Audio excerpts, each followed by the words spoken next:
mamayang alauna. Infrastructure Committee Co-Chairperson at Bicol Saro Representative Tere Ridon naglabas ng mabigat na pahayag matapos kumpirmahin ng korte na falsified o peke ang affidavit ni Orly Regala Guteza. Insidente, isa aniyang planadong forgery na dapat agad imbestigahan ng Department of Justice.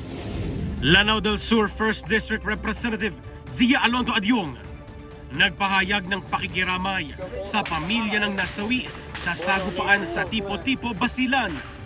DSWD agad na nagpaabot ng tulong sa mga lumikas na residente dahil sa kaguluhan.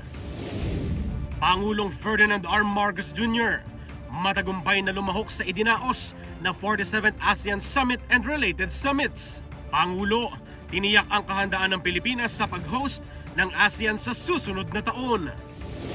Presyo ng mga bulaklak sa Dangwa, ilang araw bago mag-undas, alamin. At mahigit 1,000 residente sa Masinloc at Candelaria sa Zambales nakatanggap ng tulong sa isinagawang mini-serbisyo fair ni Zambales 2nd District Representative Doris Nanay Bing Maniquis ngayong araw. Abangan lahat ng yan sa Alauna sa Balita dito lang sa Congress TV at IBC.